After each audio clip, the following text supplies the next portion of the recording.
दुर्गा सप्तशती पाठ के 5वें दिन सुनिए अध्याय 9 और 10। जय माता दी। प्रिय श्रोताओं, आप और आपके परिवारजनों पर मां भगवती के कृपा सदा बनी रहे। आप सभी को नवरात्रि के 5वें दिन की हार्दिक शुभकामनाएं। आज आप सुनेंगे श्री दुर्गा सप्तशती के अध्याय 9 और 10 का वर्णन। पहले सुनिए अध्याय 9 जिसमें निशुंभ वध का वर्णन किया गया है। राजा ने कहा, हे महर्षि, आपने मुझे रक्तबीज के वध से संबंध रखने वाला वृतांत सुनाया। अब मैं रक्तबीज के मरने के पश्चात क्रोध में भरे हुए शुंभ व निशुंभ ने जो कर्म किया वह सुनना चाहता हूँ।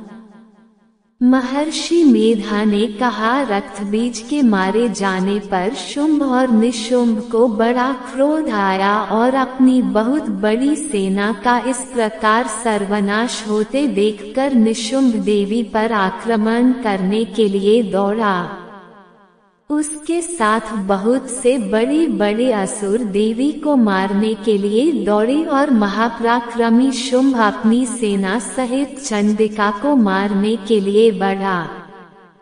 फिर शुंभ और निशुंभ का देवी से घोर युद्ध होने लगा और वह दोनों असुर इस प्रकार देवी पर बाण फेंकने लगे जैसे मेघों से वर्षा हो रही हो।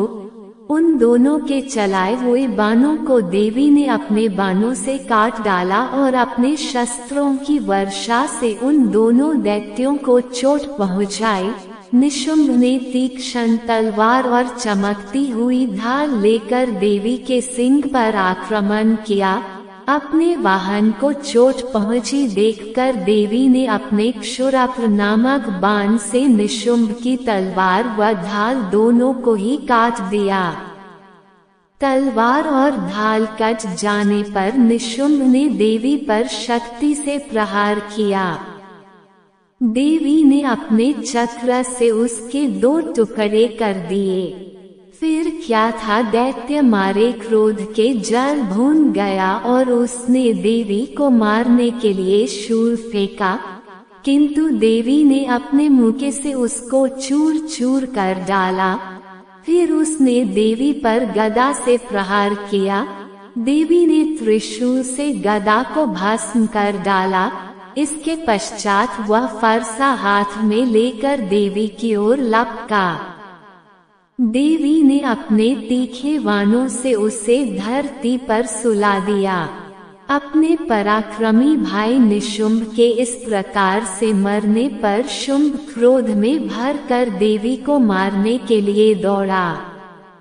वह रथ में बैठा हुआ उत्तम आयुधों से सुशोभित अपनी 8 बड़ी बड़ी भुजाओं से सारे आकाश को ढके हुए था। शुंभ को आते देखकर देवी ने अपना शंख बजाया और धनुष की टंकोर का भी अत्यंत दुस्सह शब्द किया। साथ ही अपने घंटे के शब्द से, जो कि संपूर्ण दैत्य सेना के तेज को नष्ट करने वाला था, संपूर्ण दिशाओं में व्याप्त कर दिया। इसके पश्चात देवी के सिंह ने भी अपनी दहाड़ से, जिसे सुन बड़े बड़े बलवानों ला मद चूर चूर हो जाता था, आकाश, पृथ्वी और 10 दिशाओं को पूरित कर दिया। फिर आकाश में उछलकर काली ने अपने दांतों तथा हाथों को पृथ्वी पर पटका। उसके करने से शब्द हुआ जिससे कि उससे पहले के सारे शब्द शांत हो गए।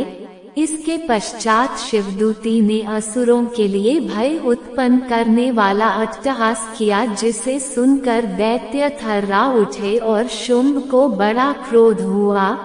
फिर अंबिका ने उससे, अरे दुष्ट, खड़ा रह कहा तो आकाश से सभी देवता जय हो बोल उठे।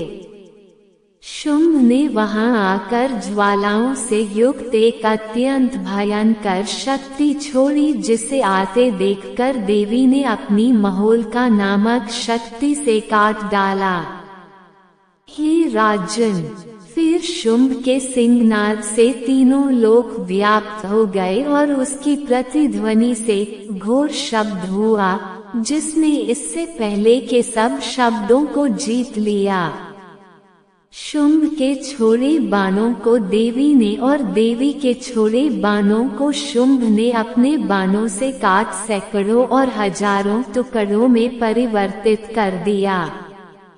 इसके पश्चात जब चंडिका ने क्रोध में भर शुंभ को त्रिशूल से मारा तो वह मूर्छित होकर पृथ्वी पर गिर पड़ा। जब उसकी मूर्छा दूर हुई तो वह धनुष लेकर आया और अपने बाणों से उसने देवी काली तथा सिंह को घायल कर दिया। फिर उस राक्षस ने 10,000 भुजाएं धारण करके चक्रादि आयुधों से देवी को आच्छादित कर दिया। तब भगवती दुर्गा ने कुपित होकर अपने बाणों से उन चक्रों तथा बाणों को काट डाला। ये देखकर निशुंभ हाथ में गदा लेकर चंडिका को मारने के लिए दौड़ा। उसके आते ही देवी ने तीक्ष्ण धार वाले खड्ग से उसकी गदा को काट डाला। उसने फिर त्रिशूल हाथ में ले लिया। देवताओं को दुखी करने वाले निशुंभ त्रिशूल हाथ में लिए हुए आता देखकर चंडिका ने अपने शूल से उसकी छाती पर प्रहार किया और उसकी छाती को चीर डाला। शूल विदीर्ण हो जाने पर उसकी छाती में से एक उस जैसा ही महापराक्रमी दैत्य ठहर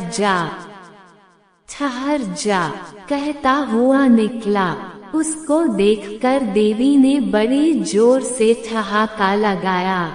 अभी वह निकलने भी न पाया था कि उसका सिर अपनी तलवार से काट डाला। सिर के कचने के साथ ही वह पृथ्वी पर गिर पड़ा। तदनंतर सिंह दहाड़ दहाड़ कर असुरों का भक्षण करने लगा और काली शिवदूती भी राक्षसों का रक्त पीने लगी। कौमारी की शक्ति से कितने ही महादैत्य नष्ट हो गए। ब्रह्मा जी के कमंडल के जल से कितने ही असुर समाप्त हो गए। कई दैत्य माहेश्वरी के त्रिशूल से विदीर्ण होकर पृथ्वी पर गिर पड़े और बाराही के प्रहारों से छिन्न भिन्न होकर धराशायी हो गए। वैष्णवी ने भी अपने चक्र से बड़े बड़े महापराक्रमियों का कचमूर निकाल कर उन्हें यमलोक भेज दिया और से कितने ही महाबली राक्षस टुकड़े दो हो गए। कई दैत्य मारे गए, कई भाग गए, कितने ही काली शिवदूती और सिंह ने भक्षण कर लिए। प्रिय श्रोताओं, अध्याय 9 समाप्त। अब सुनिए अध्याय 10, जिसमें शुंभ के वध के बारे में बताया गया है। महर्षि मेधा ने कहा, हे राजन, अपने प्यारे भाई को मरा हुआ तथा सेना को नष्ट हुई देखकर क्रोध में भरकर दैत्यराज शुंभ कहने लगा, दुष्ट दुर्गे, तू अहंकार से गर्व मत कर, क्योंकि तू दूसरों के बल पर लड़ रही है। देवी ने कहा, हे दुष्ट, देख मैं तो अकेली ही हूँ। इस संसार में मेरे सिवा दूसरा कौन है? ये सब मेरी शक्तियाँ हैं।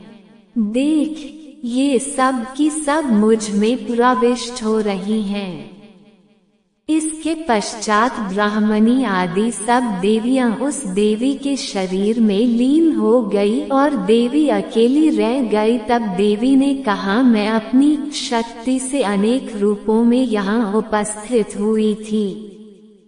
उन सब रूपों को मैंने समेट लिया है। अब अकेली ही यहाँ खड़ी हूँ, तुम भी यहीं ठहरो।